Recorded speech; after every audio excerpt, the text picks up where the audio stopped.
आप सभी का इस कार्यक्रम में स्वागत है। मैं उपेंद्र अनमोल मुखर्जी नगर दिल्ली से इस सेशन में आप सभी लोगों का स्वागत करता हूं। ये हम लोगों के जीएस प्रीलिम्स का आज आज ये दूसरी क्लास है और इसके अंतर्गत आज हम लोग हिस्ट्री के बारे में पढ़ेंगे और हिस्ट्री से ही अपने सेशन की शुरुआत करेंगे।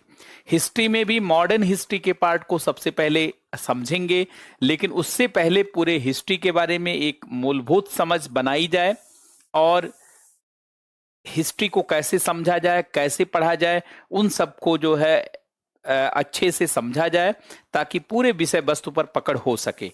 दो तीन छोटी छोटी चीजों पर चर्चा करनी है ताकि आप मूल विषय से जुड़ सकें। एक चीज ध्यान रखेंगे आप सभी लोग कि आप पूरे जीएस पर तभी पकड़ बना पाएंगे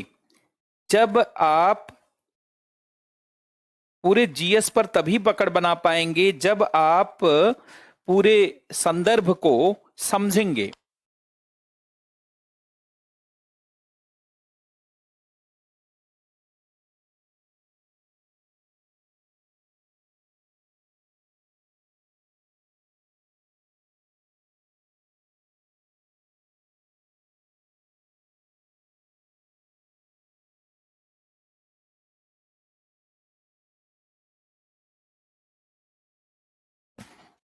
तो देखिए, कुछ चीजों को ध्यान से समझना है।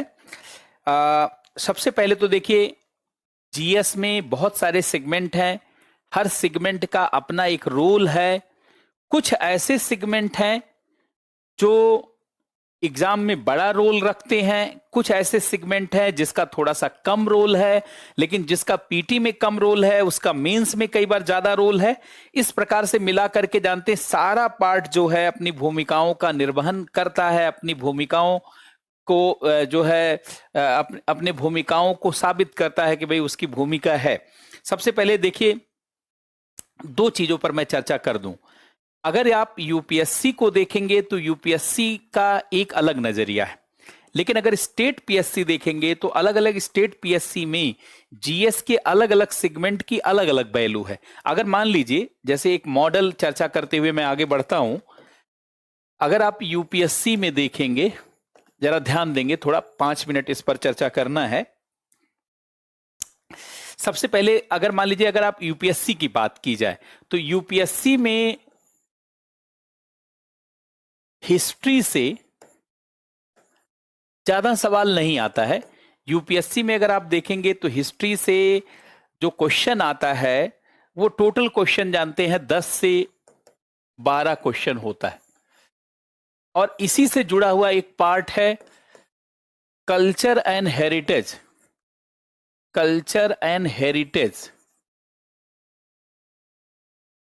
इससे करीब करीब 6 से 7 क्वेश्चन आता है। तो हिस्ट्री से 10-12 क्वेश्चन और कल्चर और हेरिटेज से 6-7 क्वेश्चन आता है। पॉलिटी एंड कॉन्स्टिट्यूशन वाले पार्ट से लगभग ये मान लीजिए कि 12 से 15 क्वेश्चन पूछा जाता है, यूपीएससी की बात कर रहे हैं। और ज्योग्राफी के पार्ट से लगभग 8 से लेकर के 11 प्रश्न, या मोटे तौर पर मैं लिख लेता हूं 9 से 10 प्रश्न पूछा जाता है। इन्वायरमेंट एंड इकोलॉजी को अगर आप देखेंगे तो इससे क्वेश्चन ज्यादा पूछा जाता है। ये मान करके चलिए कि 12 से लेकर के 15 क्वेश्चन, कभी कम भी हो जाता है, लेकिन ये सेगमेंट बहुत यूपीएससी के लिए महत्वपूर्ण रहा है। और अगर आप इकोनॉमी का सेक्शन देखेंगे तो इससे क्वेश्चन थोड़ा ज्यादा पूछने की परंपरा रही है। 15 से लेकर के 18 क्वेश्चन और कई बार 20 प्रश्न भी इससे रहा है। और 7वें नंबर पर साइंस एंड टेक्नोलॉजी, और इसी में मैं जनरल साइंस को भी जोड़ देता हूं। जनरल साइंस से तो कम क्वेश्चन पूछा जाता है, खासकर यूपीएससी में, इसलिए अलग अलग ही कर देते हैं ताकि आपको दिखे। देखिए इससे जो क्वेश्चन पूछा जाता है ये 10 से लेकर के 15 सवाल साइंस एंड टेक्नोलॉजी से, और जनरल साइंस से बहुत कम सवाल पूछा जाता है यूपीएससी में। यूपीएससी में जनरल साइंस से आप मान लें कि 4 से 5 क्वेश्चन पूछा जाता है, मतलब अगर दोनों मिला दीजिए तो ये भी 15 से ऊपर क्वेश्चन हो जाता है। 9वां आईआर इंटरनेशनल रिलेशन और इंटरनेशनल इंस्टीट्यूशन से करीब 4 से 5 क्वेश्चन पूछा जाता है, और बाकी जो है करंट अफेयर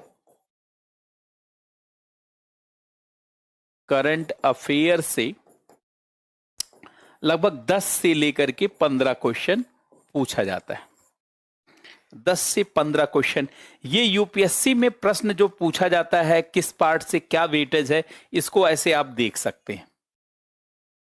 तो अगर आप देखिए 10 क्वेश्चन ये, और ये नीचे वाला कम वाले को मैं जोड़ रहा हूं, 10 और 6 16, और ये 12, 10 जो है 16 और 12 ये हो गया 28, और इसको भी मैं 10 मान लेता हूं, 28 10 38 जोड़ने में आसान रहेगा, 38 और ये 50 हो गया, यही 50 और ये 15 65, और 10 75, और 4 को 5 में मान लेता हूं 75 80 हो गया, और 80 5 मान लेता हूं 85, और इसको 15, यही 100 क्वेश्चन का टोटल जानते हैं, रोड मैप है।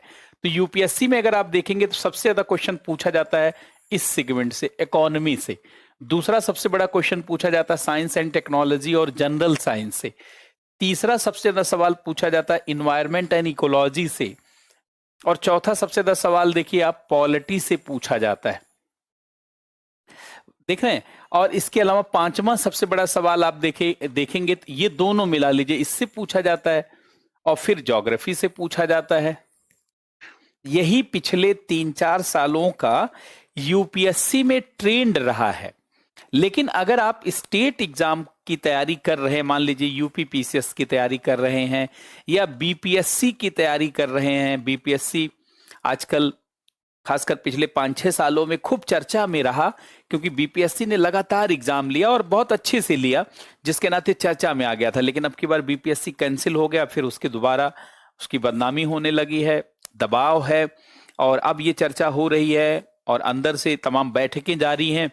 अब बीपीएससी का सिलेबस बदलने वाला है, और बीपीएससी का सिलेबस भी यूपीएससी जैसा ही आने वाला, और कहा जा रहा है कि 2-3 महीने में ही बीपीएससी अपने सिलेबस को बदल देगी और यूपीएससी जैसा कर देगी। तो फिर वो विद्यार्थी पास नहीं कर पाएंगे बीपीएससी का एग्जाम, जो अभी तक बीपीएससी पास कर जाते थे, क्योंकि बीपीएससी का जो क्वेश्चन आता है वो बहुत हल्के क्वेश्चन रहते हैं, और सिलेबस भी छोटा है, और बीपीएससी अपने ढंग से पूछता रहा। लेकिन अगर सिलेबस उसका यूपीएससी जैसा हो जाएगा, पैटर्न यूपीएससी जैसा हो जाएगा, जैसा कि बातचीत चल रही है, तो निश्चित रूप से फिर तो जानते हैं बीपीएससी में बहुत अच्छे स्टूडेंट ही पास कर पाएंगे। इसलिए बड़ा अच्छा संयोग है, जो लोग मेरे साथ जुड़े हैं आपको टेंशन लेने की जरूरत नहीं, क्योंकि मैं तो यूपीएससी के लेवल पे ही पढ़ा रहा हूं। तो जो बिहार के विद्यार्थी खासकर बीपीएससी देने वाले हैं उनको बहुत फायदा होने वाला है, यूपीपीसीएस को तो फायदा है ही है। लेकिन कैसे कैसे स्टेट का ट्रेंड है, हल्का फुल्का उसकी एक चर्चा मैं कर देता हूं कि ये यूपीएससी में जैसे प्रश्न पूछा जा रहा है ऐसे नहीं पूछा जाता है स्टेट पीसीएस में। स्टेट पीसीएस में किसी पार्ट को बहुत ज्यादा वैल्यू दे, जैसे मैं चलिए बीपीएससी की बात हो गई तो मैं पहले बीपीएससी पे ही 2-3 मिनट बोल देता हूं। देखिए बीपीएससी में हिस्ट्री में बहुत ज्यादा वैल्यू है। इसका हिस्ट्री आप मान करके चले कि 25 से लेकर के 30 क्वेश्चन हिस्ट्री में ये पूछता है। और दूसरा ये जनरल साइंस पर बड़ा इसका जोर रहता है। जनरल साइंस में भी आप मान करके चलिए 25 से 30 क्वेश्चन, मैं रेंज बना के ही लिख रहा हूं, 25 से 30 क्वेश्चन सोचिए इसमें पूछता है। और अगर आप तीसरे नंबर पे आप देखेंगे तो ये जो है यहाँ पे करंट अफेयर की बड़ी, करंट अफेयर क्या, करंट की भूमिका, अफेयर तो ना कहिए। ये 30 से लेकर के 35 क्वेश्चन भी जानते हैं इससे सामान्यतः रहता है, या 30 क्वेश्चन तो मान लीजिए। बिहार स्पेशल अगर आप देखेंगे तो ये करीब करीब 20 से 25 क्वेश्चन यहां से। बाकी पार्ट जानते हैं अगर आप देखेंगे तो वो सब 8-10 क्वेश्चन क्या, जैसे पॉलिटी का सेक्शन है तो पॉलिटी का सेक्शन आप मान लीजिए कि 8 से 10 क्वेश्चन। खैर अब की बार बहुत अच्छा पॉलिटी का पार्ट पूछा गया है।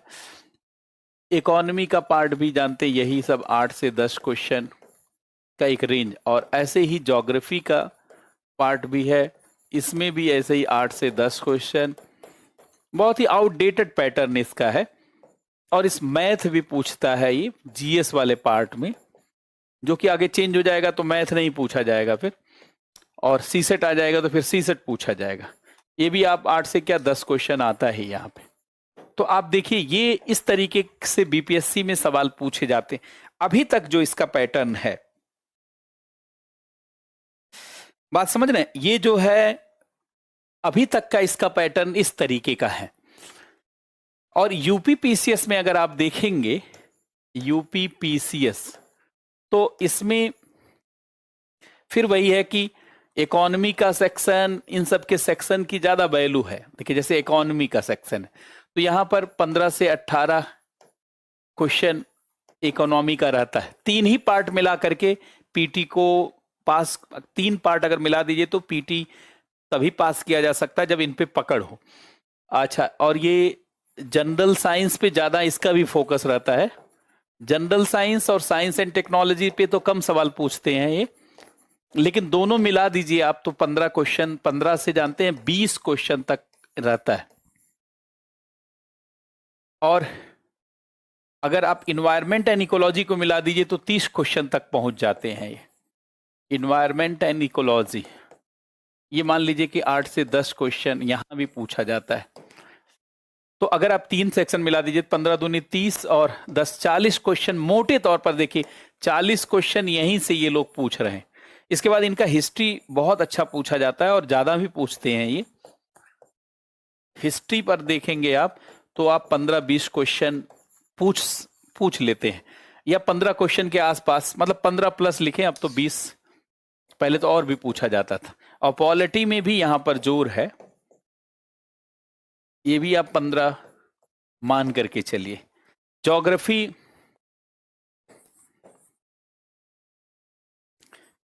भी आप यहां पर 12 से 15 क्वेश्चन मान करके चलें।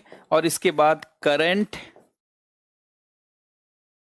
का 10 से 12 क्वेश्चन लीजिए, और यहां पे जो यूपी स्पेशल है 4-5 सवाल उसका, मतलब 10 से 15 इसको कर लीजिए आप। और यूपी स्पेशल का 4-5 सवाल पूछ लेते हैं। तो ये यूपी पीसीएस का पैटर्न रहा है।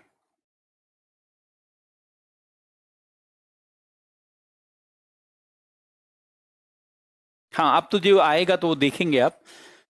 देखिए ये यूपी से इसी तरीके से जानते हैं आरएएस, एमपीपीएससी, सबका तो मैं लिखूंगा नहीं, बस एक एग्जांपल देने के लिए कि अलग अलग स्टेट में चीजों की वैल्यू अलग अलग।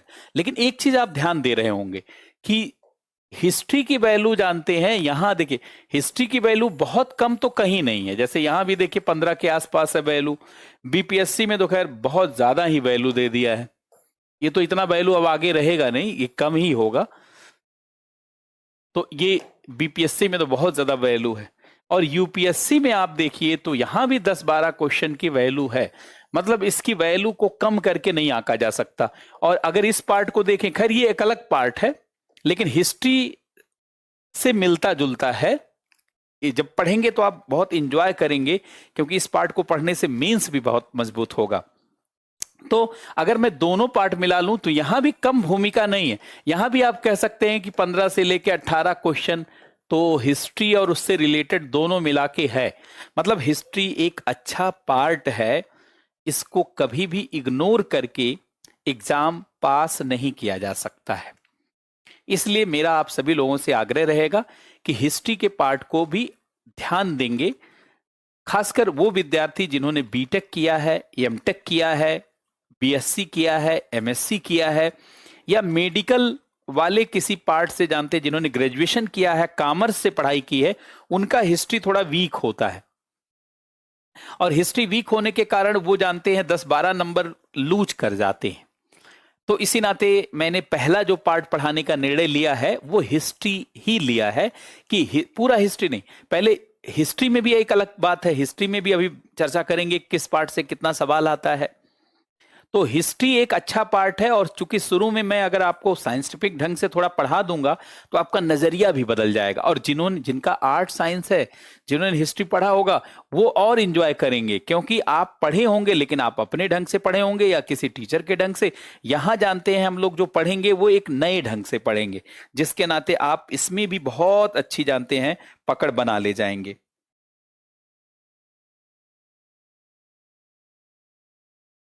ठीक है, तो अब देखिए हिस्ट्री के पार्ट पे हम लोगों को वर्क करना है। अब मोटे तौर पर अगर आप देखें तो इतिहास को 3 भागों में बांटा जाता है। इतिहास को 3 भागों में बांटा जाता है, एंशिएंट, मेडाइवल एंड मॉडर्न।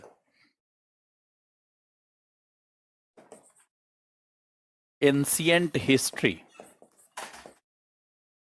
जिसको आप कहते हैं प्राचीन इतिहास। प्राचीन इतिहास।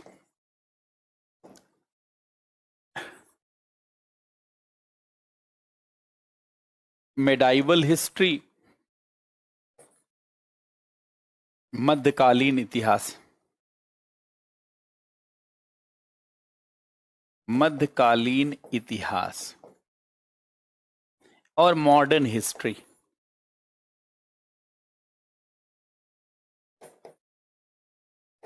आधुनिक इतिहास। ये 3 भागों में सामान्यतः इतिहास को बांटा जाता है। अभी तो पढ़ेंगे तो उसको अलग से देखेंगे। देखिए, एक तो सबसे बड़ी अगर यूपीएससी की बात करें कि यूपीएससी में कितना क्वेश्चन आता है, किस प्रकार से आता है, तो मैं यूपीएससी के आधार पे मूल्यांकन कर रहा हूं। देखिए, यूपीएससी में इस पार्ट से ये अभी 3 से 4 क्वेश्चन पूछने की परंपरा है पिछले 5 वर्षों से, और यहां से 1 या 2 क्वेश्चन पूछा जाता है। कई बार एक ही रहा है, और यहां से जो पूछा जाता है ये लगभग 6 से 7 क्वेश्चन, और कई बार ये 8 क्वेश्चन भी हो जाता है। अर्थात सबसे ज्यादा, इसको बल्कि 7-8 लिखिए, 7-8 क्वेश्चन यहां से पूछा जाता है। तो सबसे ज्यादा सवाल जानते हैं इससे पूछे जाते हैं। और इसमें जो क्वेश्चन पूछा जाता है, ये क्वेश्चन कल्चर और हेरिटेज वाले पार्ट को पढ़ने से ही हो जाता है। कल्चर और हेरिटेज वाले पार्ट को पढ़ने से ही हो जाता है। इस नाते इस पार्ट को अगर मान लीजिए ना भी पढ़ें, इस पार्ट को ना भी पढ़ें, तब भी स्टूडेंट पास कर सकता है, बशर्ते इस पार्ट पे उसकी पकड़ हो और कल्चर और हेरिटेज वाले पार्ट पे पकड़ हो। लेकिन यहां पे हम लोग कोई चीज छोड़ेंगे नहीं, पढ़ाएंगे सारा, लेकिन जहां का वेटेज ज्यादा है उस पर थोड़ा फोकस ज्यादा करेंगे। हाँ, लेकिन स्टेट एग्जाम में अगर आप देखेंगे तो स्टेट एग्जाम में जानते हैं कई बार जो है मॉडर्न की तो वैल्यू है, एंशिएंट से भी क्वेश्चन ज्यादा पूछे जाते हैं, और साथ में मेडाइवल वाले पार्ट से भी 3-4 सवाल पूछ लिए जाते हैं।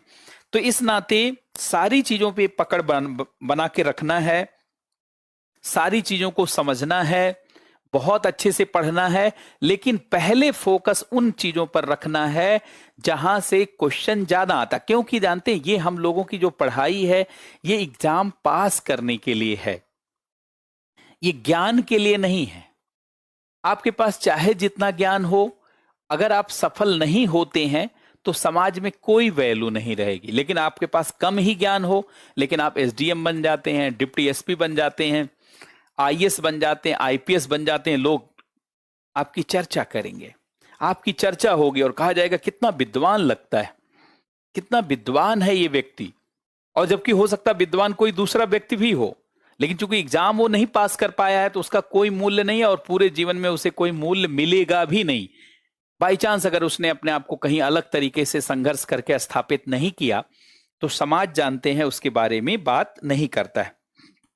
नीरज कुमार, अभी जेपीएससी के बारे में नहीं, ये मत सोचिएगा, आप लोगों में से कोई भी व्यक्ति ये नहीं सोचेगा कि हमारे स्टेट के बारे में चर्चा नहीं किया, तो सारे स्टेट के बारे में चर्चा करेंगे तो बहुत समय चला जाएगा, क्योंकि आपके क्लास में बहुत सारे लोग महाराष्ट्र से भी हैं, कई लोग जानते हैं गुजरात से भी हैं, कुछ लोग एमपी से भी हैं, राजस्थान से भी हैं, दिल्ली से हैं, उत्तराखंड से हैं, यूपी से हैं, बिहार से भी बहुत सारे बच्चे हैं, झारखंड के भी कुछ बच्चे हैं, 4-6 लोग तो वहां से भी हैं, छत्तीसगढ़ के हैं।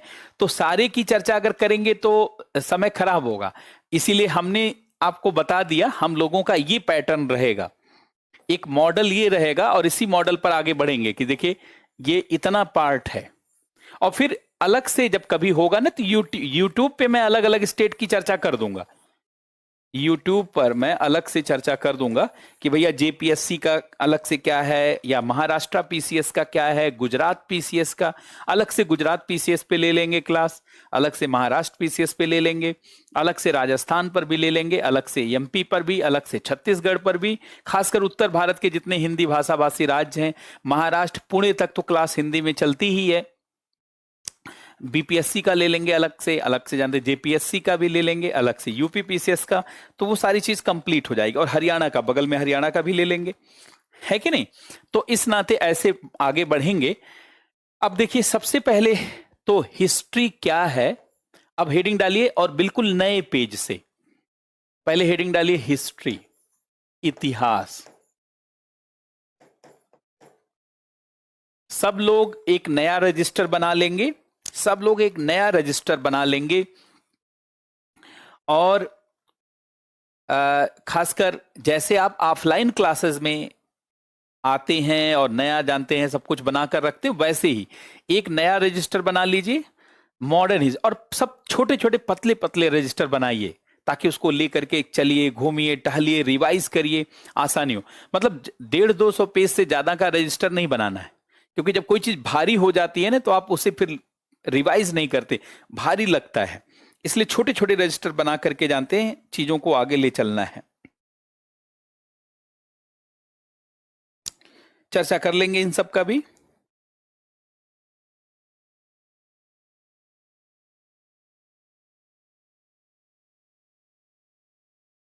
ठीक है, तो अब जरा ध्यान से सुनेंगे। इतिहास से शुरुआत हो रही है। सबसे पहले तो एक 2-3 छोटी छोटी बात जान लें। जब भी किसी विषय को पढ़ना होता है तो सबसे पहले जाना जाता है कि भैया ये विषय क्या है। जैसे इतिहास क्या है, जब हम लोग ज्योग्राफी पढ़ते हैं, भूगोल पढ़ते हैं तो पढ़ते हैं भूगोल क्या है। जब इकोनॉमी पढ़ते हैं, इकोनॉमिक्स पढ़ते हैं तो पढ़ते हैं इकोनॉमिक्स क्या है। साइंस एंड टेक्नोलॉजी पढ़ते हैं तो पढ़ते हैं वो क्या है। इन्वायरमेंट एंड इकोलॉजी पढ़ते हैं तो सबसे पहले सब्जेक्ट को डिफाइन करते हैं कि भैया क्या है। जैसे व्हाट इज हिस्ट्री, इतिहास क्या है। सबसे पहले तो यही पता होना चाहिए। मान लीजिए इसी पर क्वेश्चन बन जाए कि इतिहास क्या है, तो आपको बोध होना चाहिए, उसके बारे में महसूस होना चाहिए, तभी आप चीजों को समझ पाएंगे। एक चीज आप ध्यान रखेंगे, हम लोग जितनी भी चीजें पढ़ेंगे सब में बेसिक्स को पढ़ते जाएंगे और उससे रिलेटेड कंसेप्ट को भी पढ़ते जाएंगे, और साथ ही साथ जानते हैं उससे रिलेटेड फैक्ट को भी पढ़ते जाएंगे। बेसिक्स पढ़ेंगे, कंसेप्ट पढ़ेंगे और फैक्ट पढ़ेंगे, और जहां जहां जरूरी हुआ तो उससे रिलेटेड पॉइंट्स को भी जानते हैं नोट करेंगे। और यहां मैं लिखवाता चलूंगा, आप उसे नोट करते हुए चलेंगे, सब कुछ सब चीजों को समझते हुए चलते रहेंगे। तो पूरा बेसिक्स का मतलब होता है आधारभूत समझ, आधारभूत समझ, ताकि आप विषय से जुड़ सकें और एक मानसिक क्रांति हो सके। और अवधारणा, कंसेप्ट का मतलब जो उससे जुड़ी हुई अवधारणा है, तमाम थ्योरीज है, तमाम सिद्धांत है उनको। और यहां पर फैक्ट का मतलब उससे जुड़े हुए तथ्य। बहुत लोग इतिहास का मतलब तथ्य समझते हैं, लेकिन इतिहास में भी बहुत सारे कंसेप्ट और बेसिक्स हैं जिस पर पकड़ हम लोगों को बनाना होगा, तभी इतनी सारी चीजें आपको याद रह पाएंगी। अच्छा, एक चीज और ध्यान रखेंगे, इतिहास पढ़ाने से पहले मैं चर्चा कर दूं, बहुत सारे विद्यार्थियों को लगता है कि इतिहास एक टफ सब्जेक्ट है, और कई सारे विद्यार्थियों को लगता है कि इतिहास एक आसान सब्जेक्ट है, एक बहुत इजी सब्जेक्ट है। तो सबसे पहले यह समझा जाए कि भैया क्यों बहुत लोगों को लगता है कि इतिहास एक टफ सब्जेक्ट है, और कई लोगों को क्यों लगता है कि इतिहास एक आसान सब्जेक्ट है।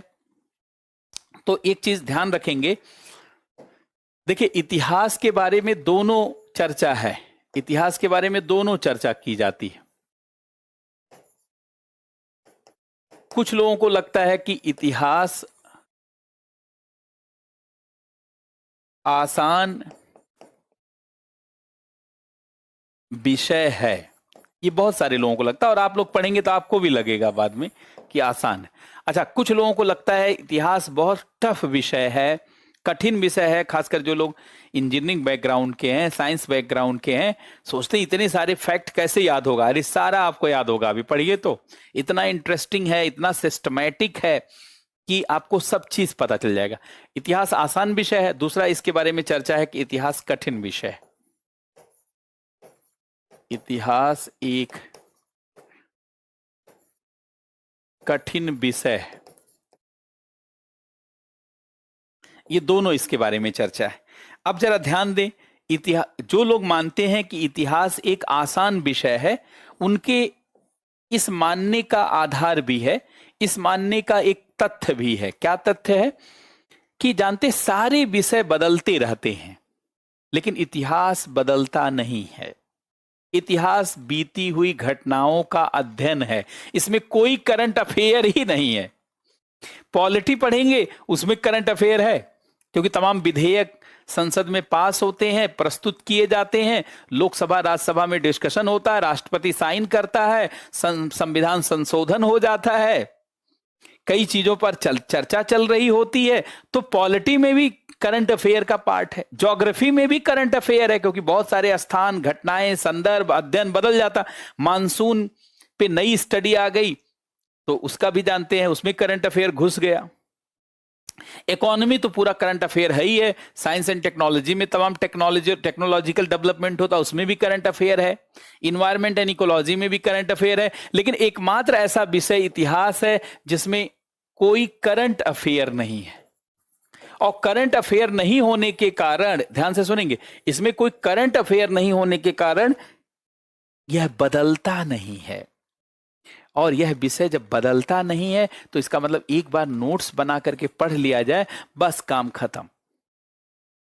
तो इसलिए बहुत सारे लोग मानते हैं कि ये आसान विषय है, एक बार बशर्ते अच्छे से समझ करके बहुत कॉन्साइज फॉर्म में और डाइजेस्टेड फॉर्म में नोट्स बना लिया जाए तो फिर बल्ले बल्ले है। मतलब ये हमारे लिए सबसे अच्छा रहेगा कि एक बार हमने नोट्स बना लिया, उसको समझ लिया और उसको रिवाइज कर लिया। और रिवीजन कितनी बार करना हो तो मैंने आपको बताया 10 बार रिवीजन करना है, 10 टाइम्स। देखिए 10 बार रिवीजन तो याद रखिएगा, 10 बार रिवीजन। जैसे सौंदर्य की रक्षा स्वच्छता और साफ सफाई से होती है, ऐसे ज्ञान की रक्षा प्रैक्टिस और रिवीजन से होती है, अभ्यास और दोहराव से। 10 बार रिवीजन अगर आपने कर लिया तो आपको आईएएस बनने से कोई रोक नहीं सकता। और 4-5 बार भी कर लिया तब भी आप जानते हैं पीटी तो पास ही कर जाते हैं, लेकिन मैं मानता हूं कि 10 बार करें। 10 बार करेंगे तो फिर जानते हैं कहीं कोई गड़बड़ी नहीं होगी। बात समझ रहे हैं? तो 10 बार तो ये इतिहास में कोई करंट अफेयर नहीं है, कहीं कोई चीज जुड़ता नहीं है, इसलिए यह एक आसान विषय है। इस नाते इसके मानने वाले यह तर्क देते हैं। अच्छा, दूसरे कई लोग जानते हैं, कहते हैं कि इतिहास एक टफ विषय है, कठिन विषय है। क्यों? क्योंकि इसका सिलेबस बड़ा है। इसमें ancient history, medieval history, modern history, world history भी मीन्स में है। पीटी में तो खैर वर्ल्ड हिस्ट्री नहीं है। और इसके अलावा आर्ट एंड कल्चर, कल्चरल, भाई कल्चर एंड हेरिटेज, आर्किटेक्चर है, वास्तुकला, चोलों ने कैसा कैसा क्या बनाया, और सिंधु घाटी सभ्यता में नगर की योजना क्या थी, नर्तकी की मूर्ति कैसे बनी। अर्थात पूरा आर्किटेक्चर, वास्तुकला, स्कल्पचर, मूर्ति कला, पेंटिंग, चित्रकला, म्यूजिक, नृत्य, जो संगीत कला, लिटरेचर, साहित्य कला, सब पढ़ना पड़ता है। इसके अलावा तमाम मेले, त्योहार, तीज से लेकर के सारी चीज, और हर धर्म के बारे में, इतिहास में हर धर्म के बारे में भी पढ़ना पड़ता है, सब कुछ जानना पड़ता है। इसलिए लोगों का मानना है कि भाई इसका सिलेबस बड़ा है, इसलिए ये टफ सब्जेक्ट है। इसका सिलेबस बड़ा है, इसका सिलेबस बड़ा है, इस नाते यह कठिन विषय है। और दूसरे लोगों का कहना भाई बड़ा भले है लेकिन करंट अफेयर नहीं है, इसलिए आसान है। तो हिस्ट्री के बारे में ये मान्यता और दोनों मान्यता, लेकिन अगर आप मुझसे पूछेंगे तो मैं इसे आसान ही मानता हूं। क्यों? क्योंकि इतिहास कितना भी बड़ा हो उससे क्या लेना देना है। आपको एग्जाम के नजरिए से जानते हैं इसको समझना है। जैसे भारत का संविधान कितना भी बड़ा है उससे आपको क्या लेना देना है। जब पूछा जाता है खाली 40-45 आर्टिकल के बारे में ही, अगर आप 20 सालों का पेपर निकाल करके स्टडी करिए, आप आश्चर्यचकित होंगे कि 20 वर्षों के पेपर में 40 आर्टिकल भी नहीं पूछा गया है।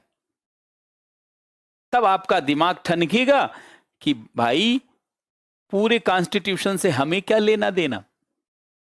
हमें तो कुछ मूल अधिकार, कुछ नीति निर्देशक तत्व, कुछ नागरिकता के उपबंध, कुछ राज्यों का पुनर्गठन और कुछ राष्ट्रपति, राज्यपाल और संसद, और कुछ जानते हैं संवैधानिक संस्थाएं, यूपीएससी, इलेक्शन कमीशन, कैग, यही सब जानते हैं। इंपॉर्टेंट चीजें मालूम है तो काम बन गया।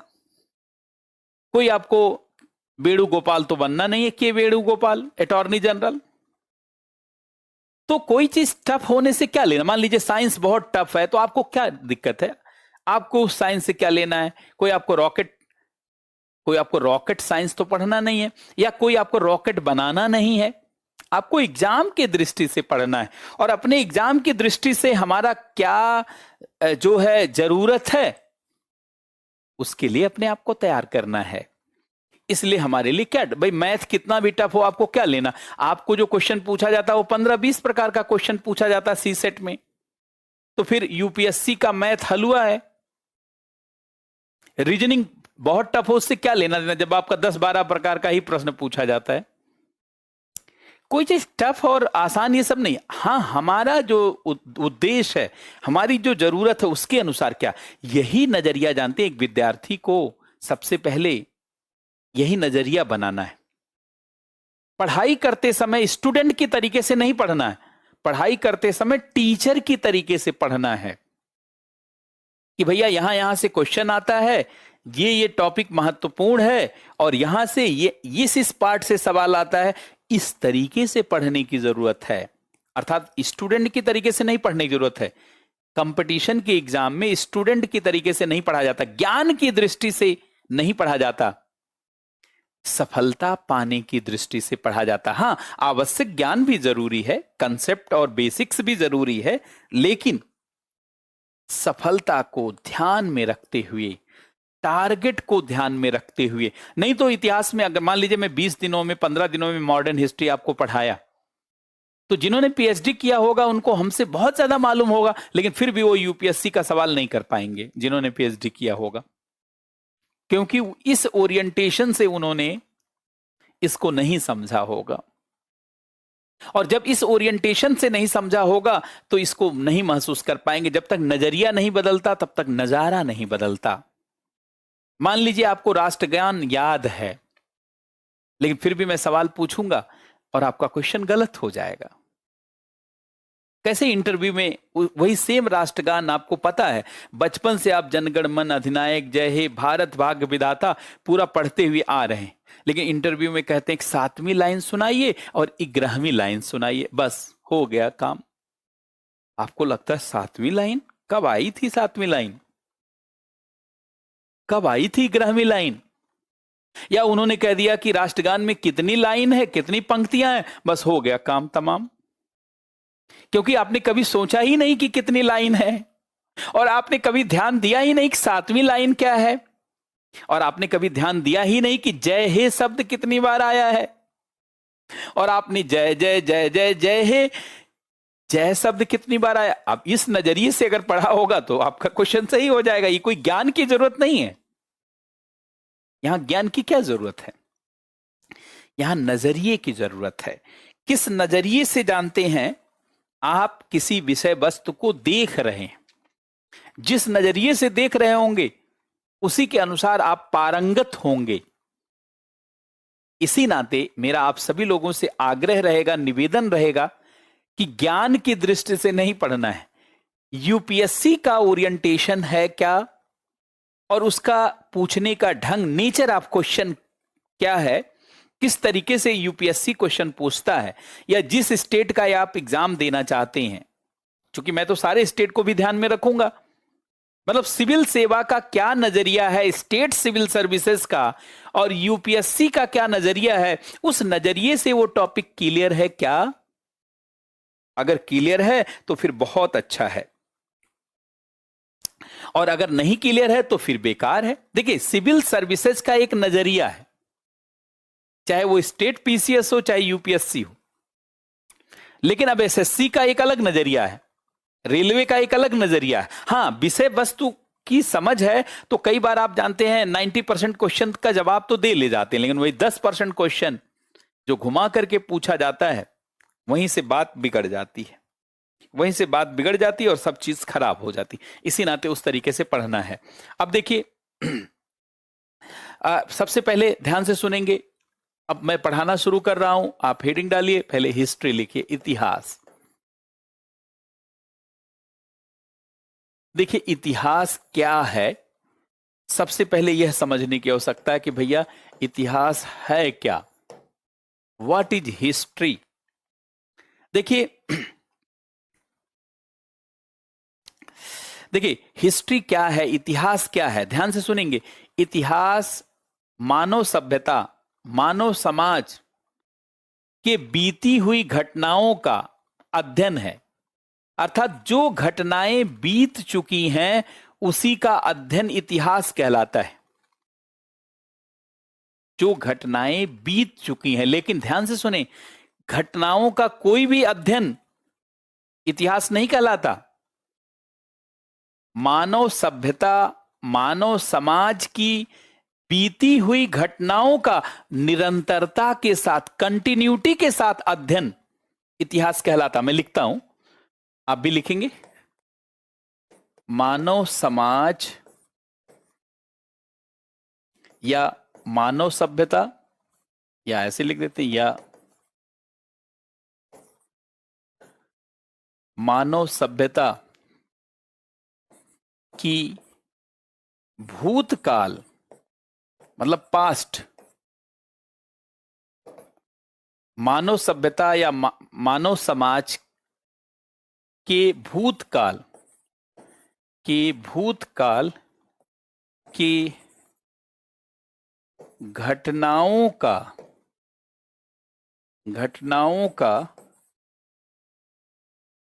निरंतरता के साथ अध्ययन, निरंतरता के साथ अध्ययन इतिहास कहलाता है। इतिहास कहलाता। देखिए, एक शब्द यहां विशेष महत्वपूर्ण है, कंटिन्यूटी, निरंतरता। मानव समाज या मानव सभ्यता एक ही बात है, मतलब मानव की भूतकाल के घटनाओं का निरंतरता के साथ अध्ययन, भूतकाल की घटनाओं का निरंतरता के साथ अध्ययन।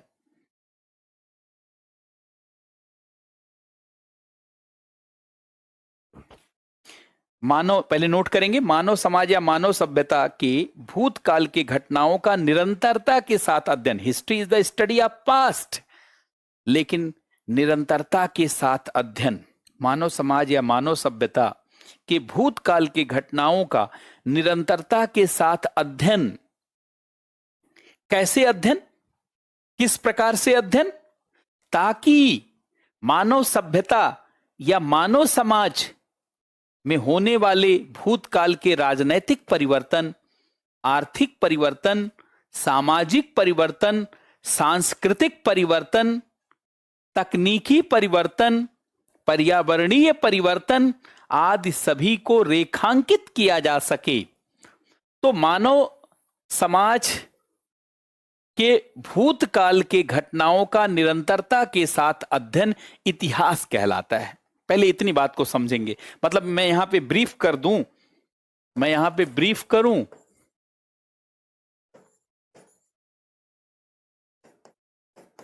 तो मानव समाज किसी और समाज का नहीं, पशुओं का इतिहास नहीं होता, मानव सभ्यता और मानव समाज का इतिहास होता। पेड़ पौधों का इतिहास नहीं होता।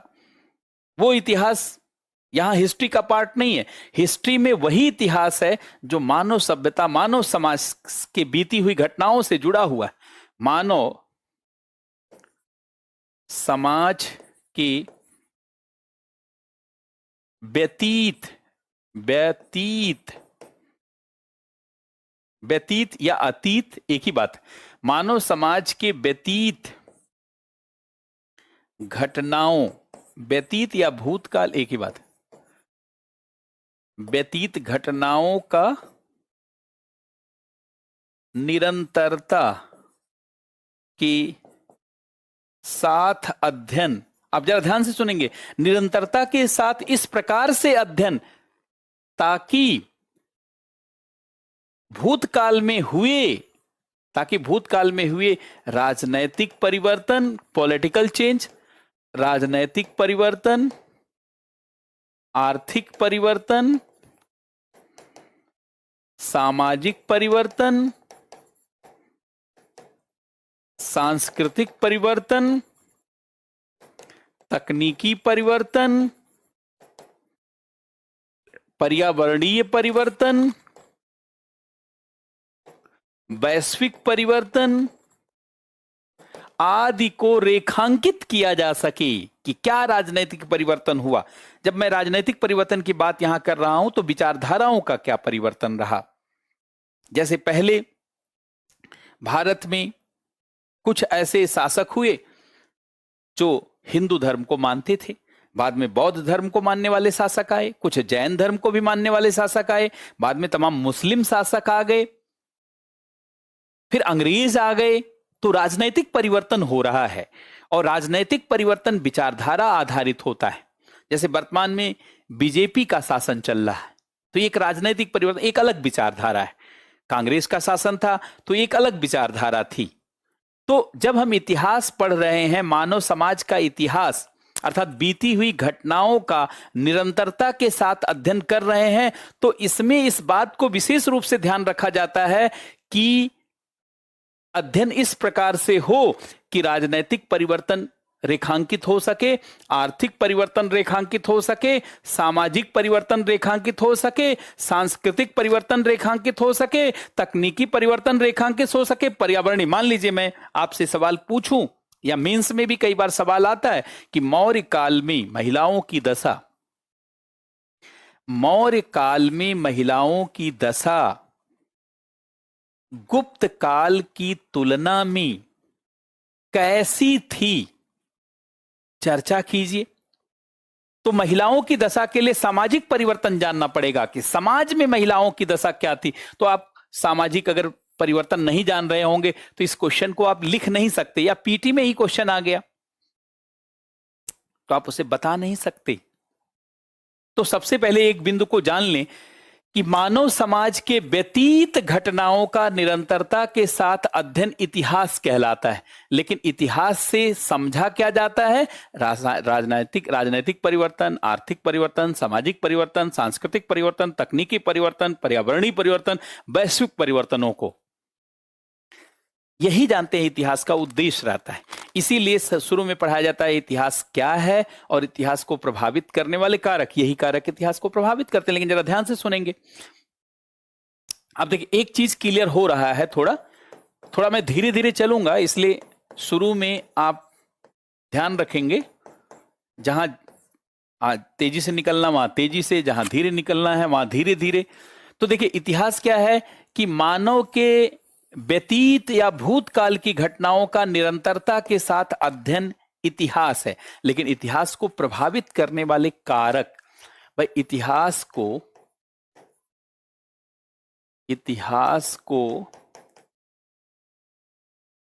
प्रभावित करने वाले कारक, फैक्टर, इतिहास को प्रभावित करने वाले कारक कौन से रहे हैं? ध्यान से सुनेंगे। इतिहास को प्रभावित करने वाला सबसे बड़ा कारक जानते हैं, पहले माना जाता था क्या है? राजनैतिक कारक। देखिए पहले और वर्तमान में पहले जानते हैं, पहले सबसे बड़ा कारक इतिहास को प्रभावित करने वाला कारक राजनैतिक कारक था। राजनीतिक कारक इसलिए सबसे बड़ा कारक माना जाता था, पहले यही इतिहास को सबसे अधिक, क्योंकि राजनीति से विचारधारा बदलती और विचारधारा से फिर जानते हैं घटनाएं बदलती हैं। तो पहले इतिहास को प्रभावित करने वाला सबसे बड़ा कारक राजनैतिक कारक को माना जाता था और सबसे कम प्रभावित करने वाला कारक सांस्कृतिक कारक को माना जाता था। लेकिन वर्तमान में इतिहास को प्रभावित करने वाला सबसे बड़ा कारक तकनीकी को माना जाता है। तकनीकी को सबसे बड़ा कारक माना जाता है। अगर वर्तमान में आप देखिए बीजेपी का शासन आ गया तो बहुत कुछ नहीं बदला, जैसे कांग्रेस का था लगभग उसी। हाँ, लेकिन तकनीकी के बदलने से मानव समाज बदल रहा, उसके साथ होने वाली घटनाएं बदल रही हैं। कोरोना महामारी के दौर में पिछले 2 वर्षों में आप देखिए तो आपके जीवन और घटनाओं को सबसे अधिक किसने प्रभावित किया है? तकनीकी ने प्रभावित किया है। तो आज मानव सभ्यता को, मानव समाज को प्रभावित करने वाला सबसे बड़ा कारक कौन है? तकनीकी ही है। तकनीकी के कारण हम लोग जिंदा हैं, तकनीकी के कारण हम लोग एक दूसरे से जुड़े हुए हैं। मैं यहां मुखर्जी नगर दिल्ली से पढ़ा रहा हूं और आप देश के विभिन्न भागों में बैठ करके पढ़ रहे हैं। Due to technology, the main factor is technology here. यहां टेक्नोलॉजी जानते सबसे बड़ा फैक्टर है। इसीलिए पहले इतिहास को प्रभावित करने वाला सबसे बड़ा कारक भैया राजनैतिक पॉलिटिकल फैक्टर था। अब टेक्नोलॉजिकल फैक्टर, ये पॉलिटिकल फैक्टर सबसे बड़ा कारक होता था, पॉलिटिकल फैक्टर। और अब technological factor is the main factor affecting whole paradigms of human civilization and human society। तो इस नाते अब सबसे बड़ा इतिहास को प्रभावित करने वाला कारक कौन है? अब तकनीकी कारक इतिहास को प्रभावित करने वाला सबसे बड़ा कारक है। इसका मतलब कि इतिहास की नींव भी बदल रही है, इतिहास के पिलर्स भी बदल रहे हैं, और पिलर्स बदल रहे हैं तो फिर क्वेश्चन जानते हैं उस तरीके से पूछे जा सकते हैं। कैसे पूछे जा सकते हो तो पढ़ाने के दौरान आप समझेंगे। तो एक चीज सबको क्लियर हो गई कि इतिहास है क्या, व्हाट इज हिस्ट्री। तो इतिहास मानव समाज, मानव सभ्यता के व्यतीत घटनाओं का या अतीत की घटनाओं का निरंतरता के साथ, कंटिन्यूटी के साथ अध्ययन है। अब मानव की जो व्यतीत घटनाएं हैं उसका कंटिन्यूटी के साथ अध्ययन क्यों किया जाता है?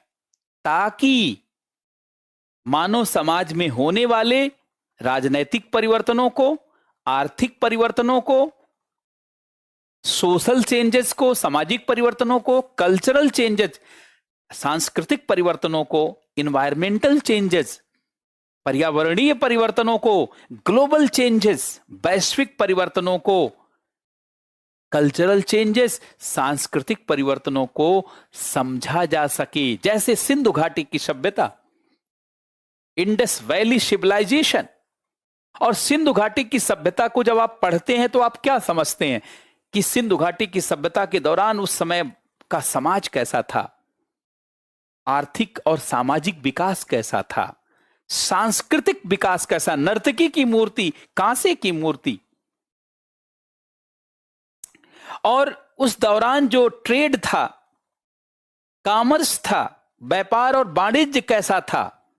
लोथल और धौलावीरा में जो बंदरगाहों का विकास हुआ, धौलावीरा में आप जानते हैं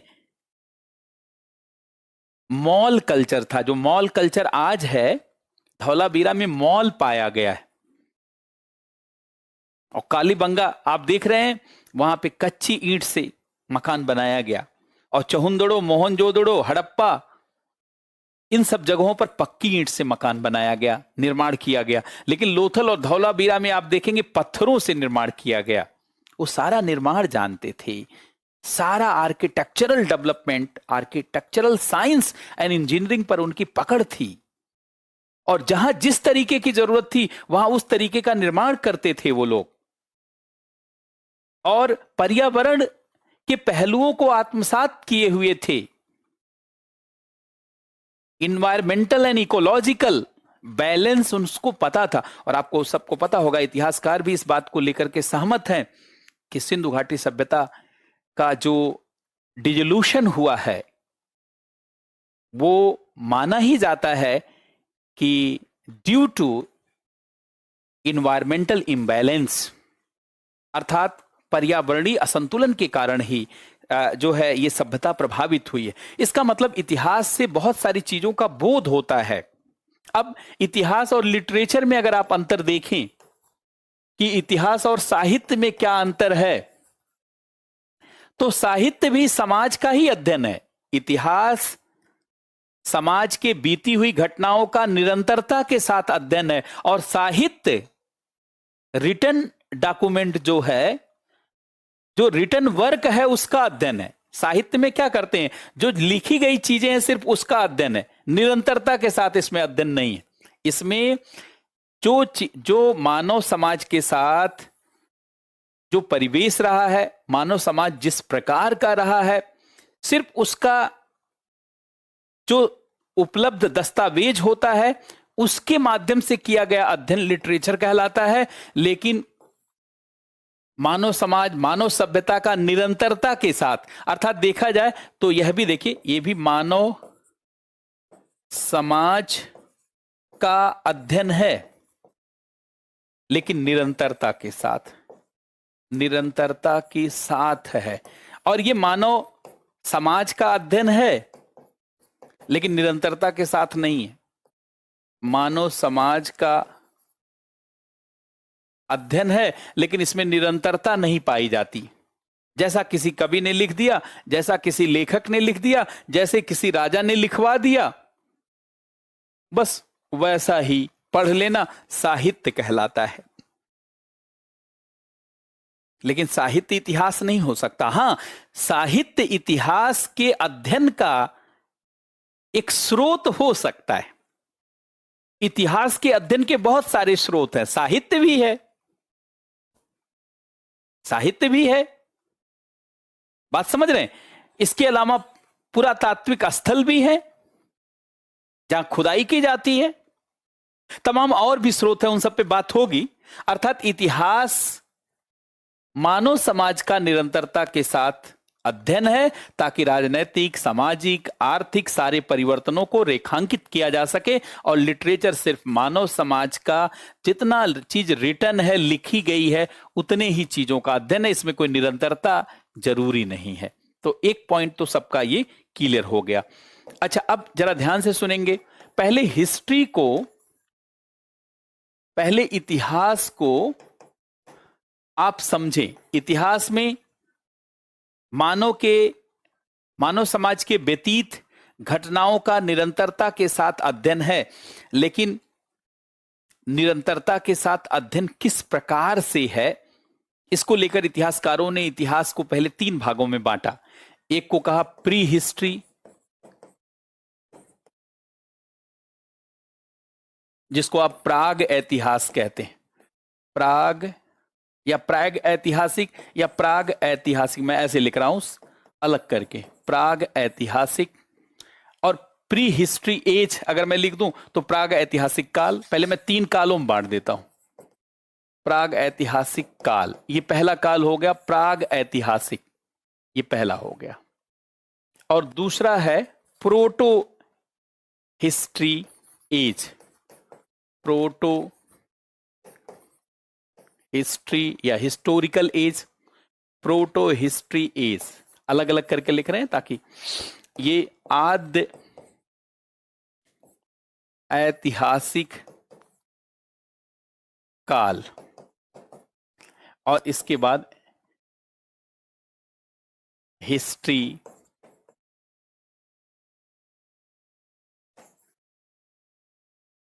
एज, ऐतिहासिक काल। ऐतिहासिक काल मतलब आप एक तरीके से कह सकते हैं प्री हिस्ट्री, प्रोटो हिस्ट्री और हिस्ट्री। बात समझ रहे हैं? इन शब्दों का क्या अर्थ है? तो एक चीज ध्यान रखें, जब हम कहते हैं प्राग ऐतिहासिक तो हम उस इतिहास की बात करते हैं जिसका साक्ष्य, ध्यान से सुनेंगे, जिसके साक्ष्य उपलब्ध हैं, जिसके जानते हैं, देखिए, जिसके एविडेंस, जिसके साक्ष्य, जिसका साहित्यिक स्रोत उपलब्ध ही नहीं है, उसे हम कहते हैं प्राग ऐतिहासिक काल या प्राग ऐतिहास, इसमें जानते पूरा पाषाण काल, मध्य पाषाण काल, वो सब मैं डिवीजन करूंगा, अभी एक मोटी समझ के लिए बात कर रहे हैं। इसका मतलब जिसके साक्ष्य उपलब्ध ही नहीं, अच्छा, जिसके साक्ष्य उपलब्ध हैं लेकिन पढ़े नहीं गए, जिसके रिटन डॉक्यूमेंट हैं, जिसकी लिपियां भी हैं लेकिन पढ़ी नहीं गई, जिसके साक्ष्य हैं लेकिन पढ़े नहीं गए हैं, उसे आद्य ऐतिहासिक काल कहा जाता है और उस इतिहास को आद्य इतिहास कहा जाता है। और जिसके साक्ष्य भी हैं और पढ़े भी गए हैं तो वो इतिहास कहा जाता है। अर्थात इस दृष्टि से अगर आप देखा जाए तो इतिहास 3 भागों में है। पहले इसको जरा नोट कर लें, या मैं दोबारा भी लिख देता हूं। मतलब जिसके लिखित साक्ष्य हैं लेकिन और पढ़े गए हैं, हिस्ट्री एज में आता है। लिखित साक्ष्य है लेकिन पढ़े नहीं गए हैं तो प्रोटो में आता है। और जिसके साक्ष्य ही नहीं है, अभाव है, मतलब लिखित साक्ष्य का अभाव, लिखित साक्ष्य का अभाव। एक एक एग्जाम्पल देते हुए चलते हैं। जैसे पाषाण काल लिथिक एज है, और जिसके लिखित साक्ष्य हैं लेकिन पढ़े नहीं गए हैं, लिखित साक्ष्य लेकिन, जैसे सिंधु घाटी की सभ्यता, लेकिन पढ़े नहीं गए हैं, अभी तक पढ़ना संभव नहीं हो पाया। जैसे सिंधु घाटी की सभ्यता, मोहनजोदड़ो, हड़प्पा, चहुंदड़ो, तो पढ़ा नहीं जा सकता। और जिसके लिखित साक्ष्य भी है और पढ़ा गया है, उसे हम लोग हिस्ट्री के अंतर्गत रखते हैं।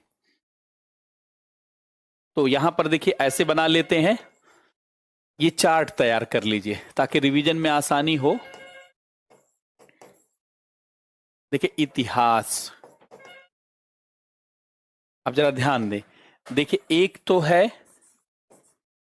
प्री हिस्ट्री, प्राग इतिहास, दूसरा है प्रोटो हिस्ट्री, आद्य इतिहास, और तीसरा है हिस्ट्री इतिहास, प्राग इतिहास।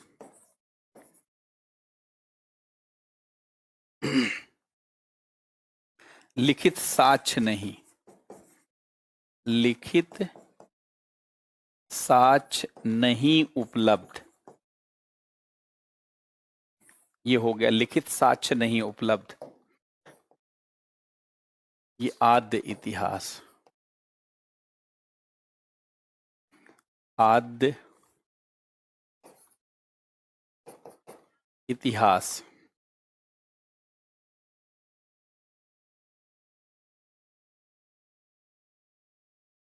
लिखित साक्ष्य लेकिन पढ़े नहीं गए हैं, ये आद्य इतिहास हो गया। और इतिहास, लिखित साक्ष्य और पढ़े गए, रिटन डॉक्यूमेंट, एविडेंस, लिखित साक्ष्य और जिसे पढ़ा गया है, जिसे पढ़ा गया है। अब जो ये है, यही 3 भागों में बांटा जाता है, एंशिएंट, मेडाइवल एंड मॉडर्न। पहले इतना लिखिए, आप ब्रीफ करें।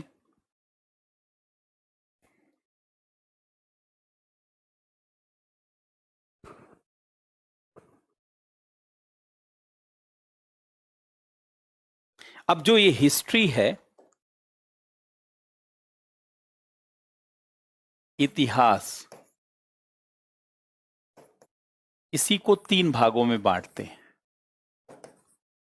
एंशिएंट, प्राचीन इतिहास, एंशिएंट हिस्ट्री लिख दें तो प्राचीन इतिहास,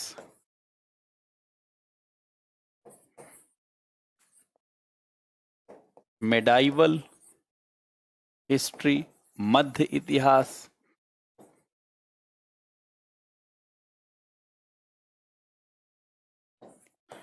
और मॉडर्न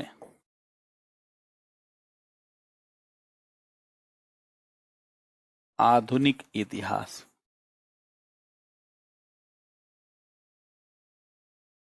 आधुनिक इतिहास।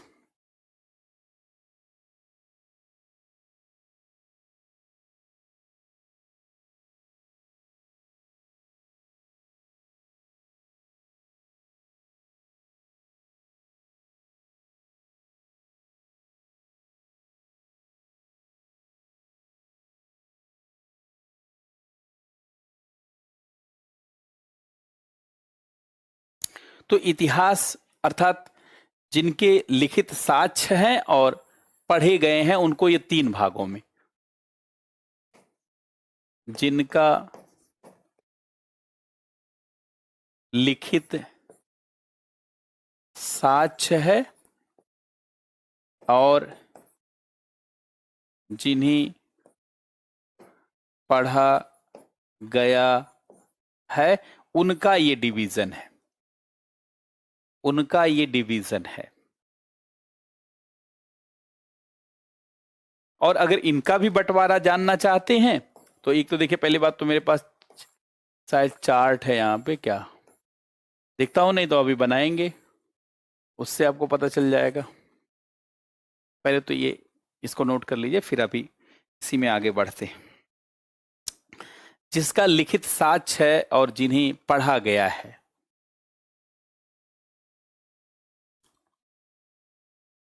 अब देखिए, इसमें लिखित साक्ष्य, जैसे आप इसमें वैदिक सभ्यता से लेकर के 712 तक, और इसमें 712 से लेकर के 1600 ईस्वी तक, और इसमें 1600 से लेकर के ऑनवर्ड पढ़ा जाता है कि नहीं। लेकिन अलग अलग इतिहासकारों के अनुसार इसका अलग अलग डिवीजन है। कैसे क्या है उस पर हम लोग चर्चा करेंगे, सारी चीजों को ठीक से जानेंगे और समझेंगे। अब सबसे पहले ये ध्यान देना है, देखिए एग्जाम की दृष्टि से जो मैंने बताया, इस पार्ट का सबसे ज्यादा रोल है और दूसरे नंबर पे ये पार्ट है, और ये ज्यादा इंटरेस्टिंग है। ये वाला पार्ट बहुत इंटरेस्टिंग है क्योंकि इसमें साइंस का बहुत ज्यादा यूज है और इकोनॉमी का भी यूज है, और यहां तो जानते सारा यूज है ये, और ये दूसरा बड़ा पार्ट है। और इन सब को शामिल करते हुए एक पार्ट है जिसमें आप तीनों चीजों की स्टडी करेंगे। जैसे जब मैं कल्चर और हेरिटेज का पार्ट पढ़ाऊंगा, संस्कृति और विरासत, जिसको आर्ट एंड कल्चर, कला और संस्कृति भी कह सकते हैं, तो उसमें पूरा सिंधु घाटी की सभ्यता से लेकर के आज तक का जो जितना डेवलपमेंट है, इवन कंप्यूटर में जो मॉडल्स है, वहां तक की चर्चा होगी।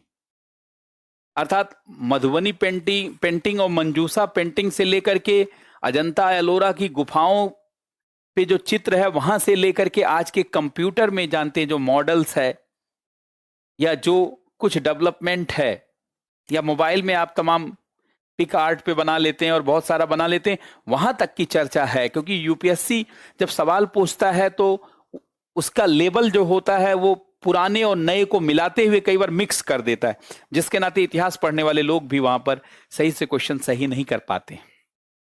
इस नाते वैसे सवाल भी हम लोग सही कर पाए, उस दृष्टि को भी ध्यान में रख करके। अच्छा, एक छोटी सी बात और सुन लीजिए जो मैं पहले बोल रहा हूं। देखिए, हिस्ट्री जब शब्द हम लोग कहते हैं, अगर ये पूछा जाए हिस्ट्री किस जानते हैं, भाषा का शब्द है, तो ये ग्रीक भाषा का शब्द है।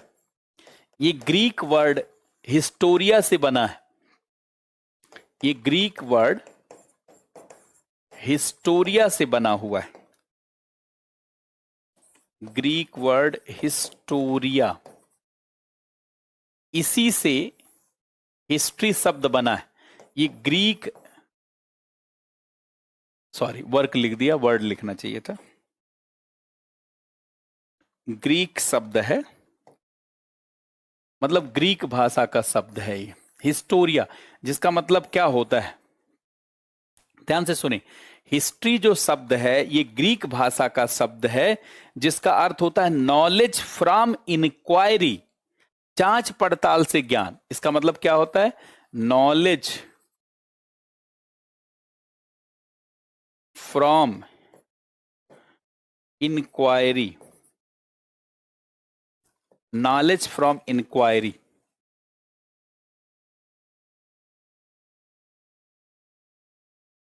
जांच पड़ताल से ज्ञान, जांच पड़ताल से ज्ञान, जांच पड़ताल से ज्ञान, ये इतिहास में जो हिस्ट्री शब्द है, दिस इज फ्रॉम हिस्टोरिया, और Historia is the Greek word, ये ग्रीक शब्दावली है जिसका अर्थ है जांच पड़ताल से ज्ञान। और इस पर आप सभी लोग जानते होंगे कि हेरोडोट्स ने ज्यादा वर्क किया था शुरुआत में, हेरोडोट्स, इसीलिए फादर ऑफ हिस्ट्री हेरोडोट्स को ही कहा जाता है, इसलिए हेरोडोट्स को ही जानते हैं फादर ऑफ हिस्ट्री के नाम से जाना जाता, हेरोडोटस लिखा जाता है, तो इन्हीं को कहा जाता है father of history, father of history, इतिहास का पिता। तो इतिहास को एक सब्जेक्ट के रूप में विकसित करने में किसकी भूमिका रही है? यूनानियों की। ग्रीक माने यूनान, जिसे हम ग्रीक बोलते हैं, हिंदी भाषा में इसी को यूनान कहा जाता है, ग्रीक या यूनान। मतलब इतिहास को एक विषय के रूप में किसने स्थापित किया? अभी के अध्ययन के आधार पर माना जाता है कि यूनानियों ने, ग्रीक वासियों ने। हेरोडोट्स भी, ये भी यूनानी था, ग्रीक था, ये भी ग्रीक या यूनानी नागरिक था। तो हिस्ट्री को एक सब्जेक्ट के रूप में स्थापित करने का श्रेय यूनानियों को, ग्रीक वासियों को ही जाता है। तो अगर एक क्वेश्चन आ जाए कि हिस्ट्री को एक विषय के रूप में, विषय के रूप में किसने स्थापित किया, किसने स्थापित किया, ये पार्ट आ जाए, यूनानियों ने,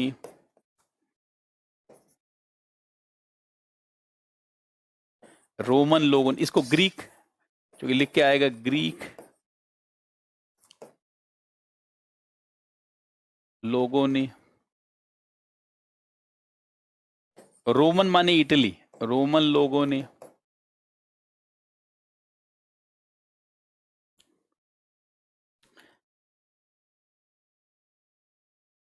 अरबियों के द्वारा, अरबी निवासियों के द्वारा,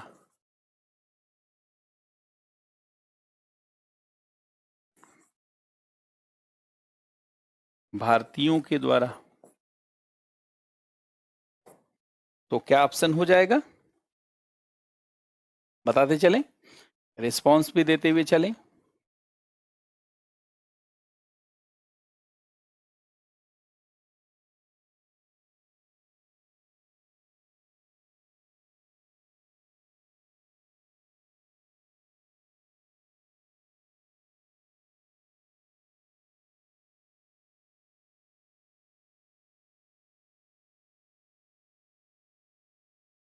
फटाफट नोट कर लें, ये फटाफट आंसर बताएं। वेरी गुड, वेरी गुड, यही ग्रीक लोगों ने।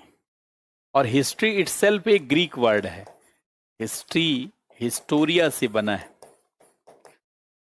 हिस्टोरिया, और दिस इज ग्रीक वर्ड,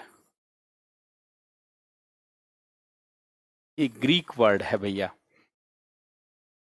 बहुत अच्छा, आप सभी लोगों को पता है और सब लोग रिस्पॉन्स भी कर रहे हैं, वेरी गुड, बहुत अच्छी बात। अब देखिए, हम लोगों को शुरू करना है मॉडर्न हिस्ट्री से। तो हम लोगों का टॉपिक क्या होगा? अब नए पेज से शुरुआत करेंगे, मॉडर्न हिस्ट्री, आधुनिक इतिहास।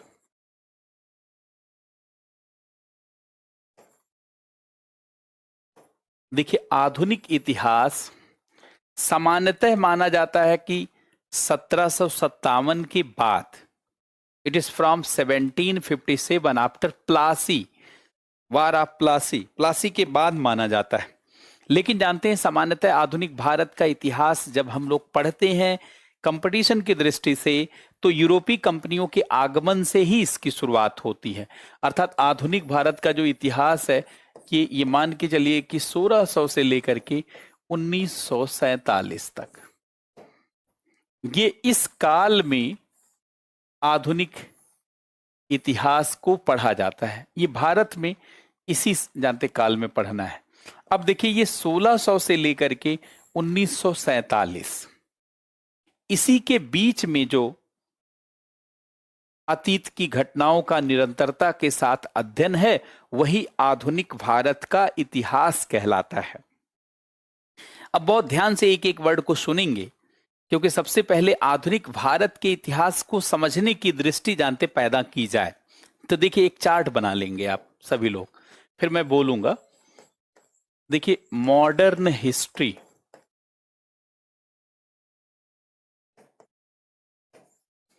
आधुनिक इतिहास। अब आधुनिक इतिहास में देखिए 3 फेज है, फेज 1, फेज 2 और फेज 3। पहला चरण, दूसरा चरण और तीसरा चरण। पहला चरण ये इट इज फ्रॉम 1600 टू 1757, ये पहला चरण है। और इट इज फ्रॉम, दूसरा चरण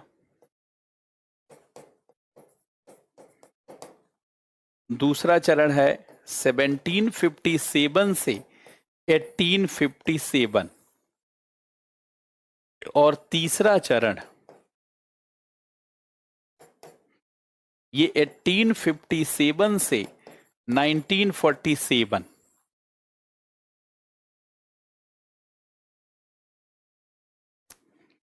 हाँ, ये यहीं से पुर्तगीज भले पहले आए, लेकिन जानते हैं यहीं से डिवीजन है। वैसे तो डिवीजन इसके बाद ही जानते, यूपीएससी में जो मेंस का कोर्स है वो आफ्टर 1757 के बाद का ही सारा सवाल है। लेकिन आधुनिक भारत के इतिहास को पूरे व्यवस्थित तरीके से 1600 के बाद ही पढ़ा जाता है। बाकी मैं आपको पुर्तगीज भी पढ़ाऊंगा, उसकी चिंता ना करें, मैं तो सारी चीजों को शामिल करते हुए पढ़ाऊंगा। लेकिन ये 1600 से, ये डिवीजन मैंने थोड़ी किया है, ये इतिहासकारों का ही डिवीजन है। तो आप देखिए, ध्यान सुनेंगे, इसमें भी जैसे मॉडर्न हिस्ट्री में अगर आप देखें तो सबसे पहले देखिए, ध्यान से सुनेंगे, ये जो पहला चरण है ये यूरोपीय कंपनियों का, यूरोपियों का आगमन है। यूरोपीय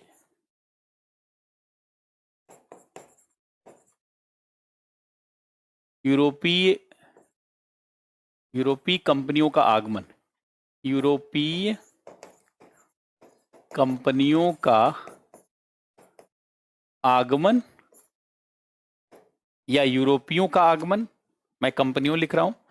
और ये ईस्ट इंडिया कंपनी का शासन, ईस्ट इंडिया कंपनी का शासन, और ये अंग्रेजों का शासन है, या ब्रिटिश शासन कहें तो ज्यादा आपको उचित लगेगा। ब्रिटिश शासन, ये ब्रिटेन का शासन था, ब्रिटेन की सरकार का शासन था, और ये ईस्ट इंडिया कंपनी का शासन था, और ये यूरोपीय कंपनियों का आगमन था। अगर एग्जाम में प्रश्न की दृष्टि से आप देखेंगे तो यहां से 1 या 2 सवाल पूछा जाता, मैक्सिमम 1 ही। यहां से देखिए 1 क्वेश्चन पूछा जाता है, और यहां से 1 से 2 क्वेश्चन पूछा जाता, मतलब 2 तक। अभी 3 क्वेश्चन तो कभी देखा नहीं गया, मैक्सिमम 2 तक ही सवाल रहता है। और यहां से 5 से 7 क्वेश्चन यहीं से पूछा जाता है, और मेंस में तो सारा सवाल यहीं से पूछा जाता है। कभी एकाध सवाल यहां से तो कोई क्वेश्चन का लिंक नहीं होता, खाली जोड़ करके पूछते हैं, क्योंकि उन्होंने लिख रखा है सिलेबस में कि इंडियन फ्रीडम स्ट्रगल। तो चूंकि मैं पीटी पढ़ा रहा हूं तो मुझे तो पूरा कवर करना होगा। तो क्वेश्चन देखिए, अगर प्रीलिम्स में आप देखें तो लगभग यही नजरिया है। प्रीलिम्स में एक क्वेश्चन लगभग यहां से, एक दो क्वेश्चन जानते हैं यहां से, और 5 से 7 क्वेश्चन यहां से। अगर मैं 10 क्वेश्चन मोटे तौर पर मान के चल रहा हूं, अगर किसी स्टेट में ज्यादा आता होगा तो 15 सवाल हो जाएगा, तो रेंज बढ़ जाएगा। ये जो कुछ भी मैं एग्जाम्पल दे रहा हूं यूपीएससी का एग्जाम्पल दे रहा हूं। अब जरा ध्यान दें, विश्व बैंक ने क्या कहा और विश्व बैंक का डाटा क्या है, इस चीज को जरा समझने का प्रयास करेंगे।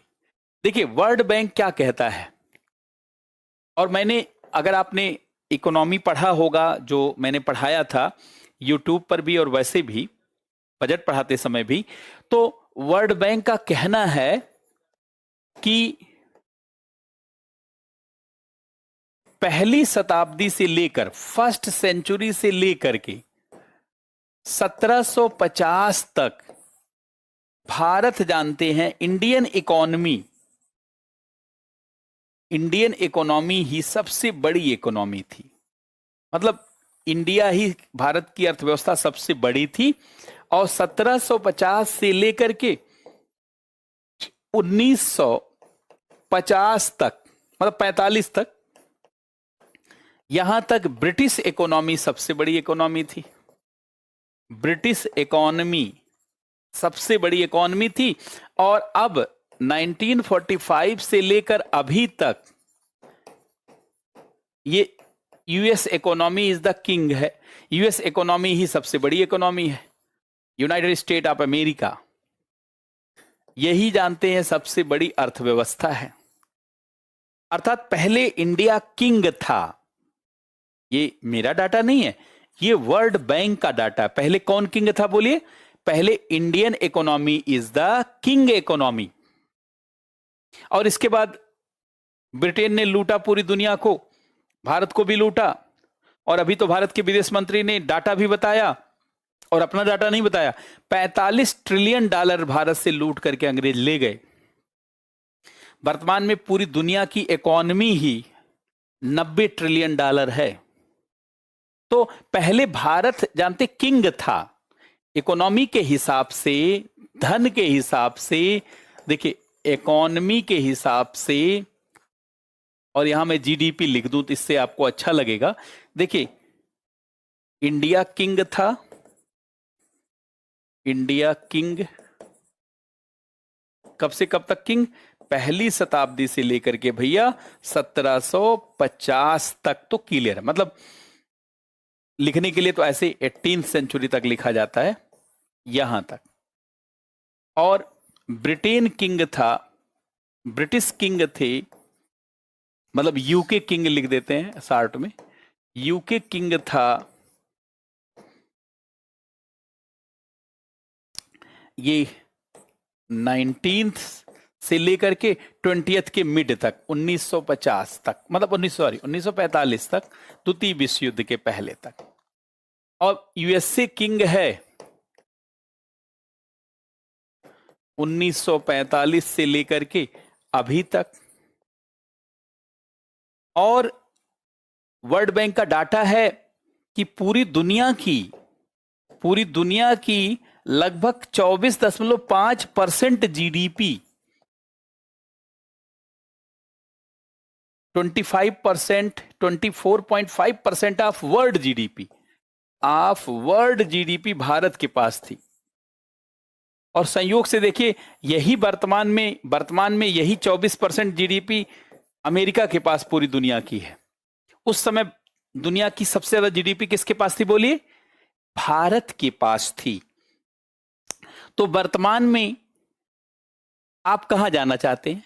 दुनिया में कोई व्यक्ति कहां जाना चाहता? हर आदमी अमेरिका जाना चाहता, अमेरिका में बसना चाहता है। कोई कहता मेरे पास न्यूयॉर्क में घर होना चाहिए, कोई कहता मेरे पास सैन फ्रांसिस्को में होना चाहिए, ग्रेट साल्ट लेक के किनारे घर होना चाहिए, कोई कहता बोस्टन में होना चाहिए मेरे पास, कोई कहता शिकागो में होना चाहिए, वाशिंगटन में होना चाहिए, ट्रेंटन में होना चाहिए, न्यू जर्सी में होना चाहिए। अर्थात आज अगर आपसे कहा जाए कि दुनिया में सबसे पहले कहां जाना चाहेंगे, तो लोग क्या कहते हैं कि मैं अमेरिका जाना चाहता हूं। कुछ लोग कह सकते हैं मैं इंग्लैंड या यूरोप जाना चाहते हैं, मतलब जो धनी है वहीं जाना चाहते हैं आप। ऐसे ही ऐसे ही पहली शताब्दी से लेकर के 1750 तक कौन धनी था? भारत धनी था। इसीलिए भारत कौन आना चाहता था? सारी दुनिया के लोग आना चाहते थे। और इसीलिए सभी यूरोपीय कंपनियों का आगमन कहां हुआ? बोलिए। इसीलिए सभी यूरोपीय कंपनियों का आगमन भारत में हुआ। बात समझ रहे हैं? इसीलिए सभी यूरोपीय कंपनियों का आगमन भारत में हुआ,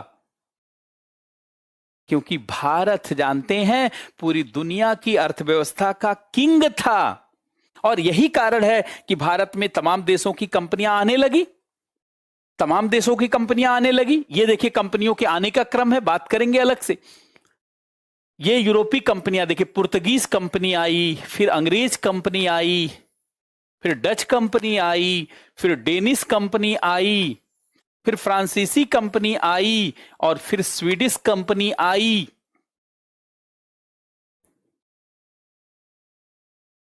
बात समझ रहे हैं?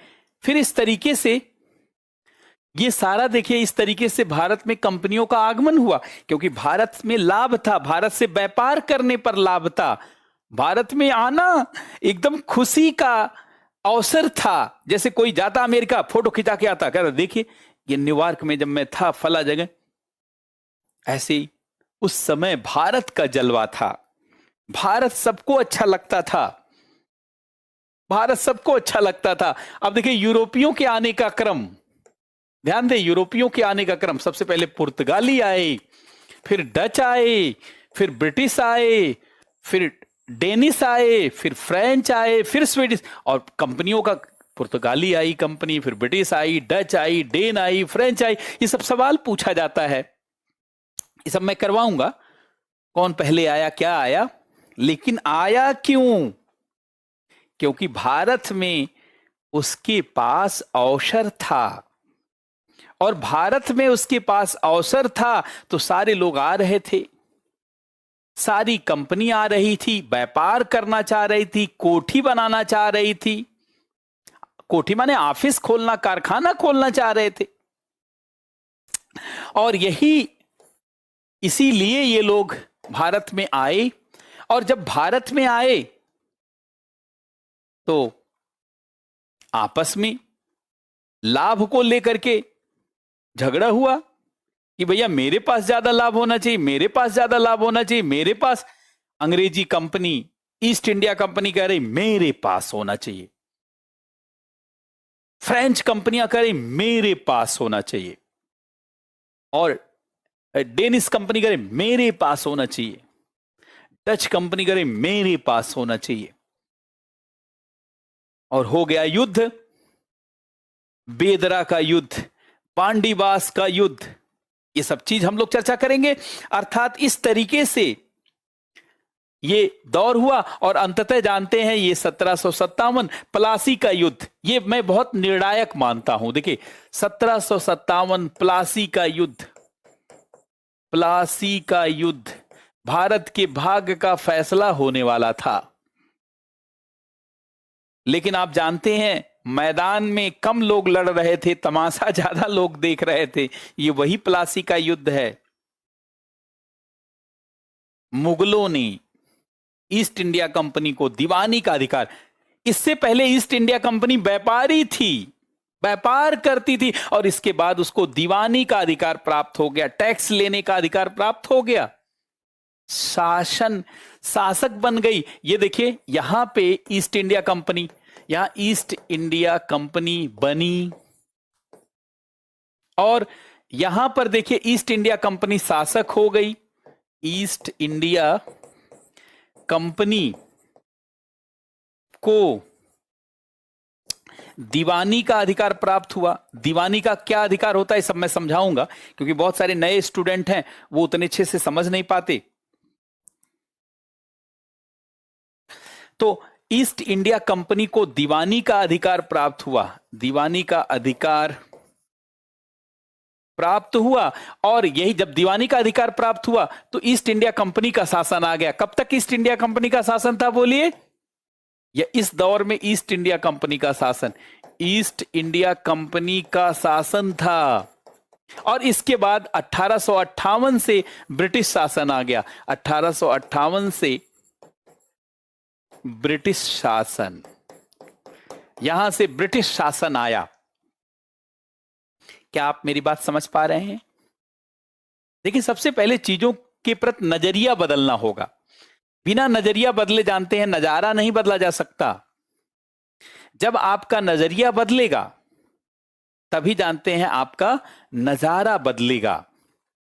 ऐसे पढ़ने का कोई फायदा नहीं जब तक सारी चीजें लिंक नहीं होंगी, आपको याद नहीं रहेंगी।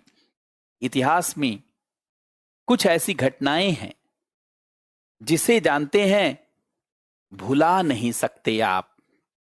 इतिहास बताता है कि आपके पुरखों के साथ क्या हुआ, आपके पूर्वजों के साथ क्या हुआ। और इतिहास केवल इसीलिए नहीं पढ़ा जाता है कि एग्जाम में सवाल को सॉल्व करना है। इतिहास इसलिए भी पढ़ा जाता है ताकि आपको अपने अतीत के गौरव का पता हो और अतीत के गलतियों का भी पता हो। अतीत का गौरव भी जान सके और अतीत की गलतियां भी जान सके और वर्तमान को सुधार सके। इतिहास को दोहराएं नहीं, इतिहास को दोहराएं नहीं। इतिहास गौरवबोध करता है, गौरवबोध कराता है, और इतिहास कई बार शर्मनाक परिस्थिति भी पैदा करता है। और लगता है कि हमारे पुरखों ने, हमारे पूर्वजों ने गलती किया। देखिए, ये हमारा संपूर्ण देश हमारा है। हम चाहे जिस जात के हों, आप चाहे जिस जात के हों, हमारे लिए जाति मायने नहीं रखती। हम सभी भारतीय हैं और भाई भाई हैं। हां, लेकिन हमारे देश हमारे लिए वरीयता है, प्राथमिकता है। और आप लोग तो अधिकारी बनने जा रहे हैं, आपके लिए देश ही सब कुछ है, संविधान ही सब कुछ है। ऐसे में आपको जानना ही होगा कि आपके पुरखों ने कहां कहां गलतियां की और उनके क्या क्या गौरव थे।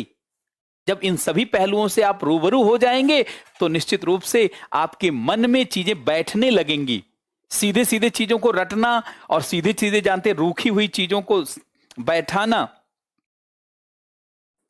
उससे, जानते हैं, आईएएस नहीं बन पाएंगे आप।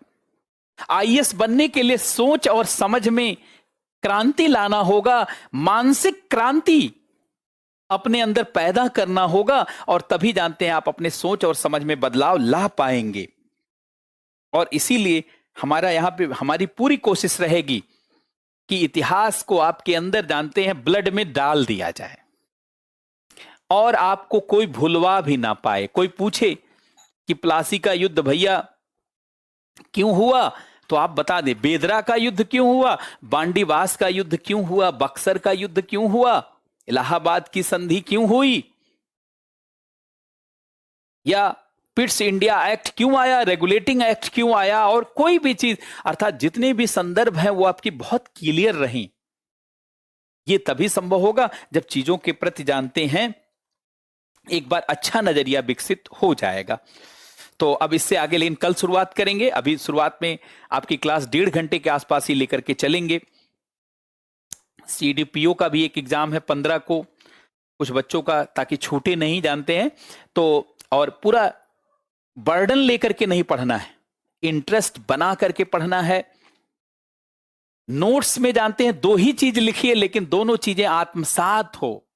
पढ़ने के लिए नहीं पढ़ना है,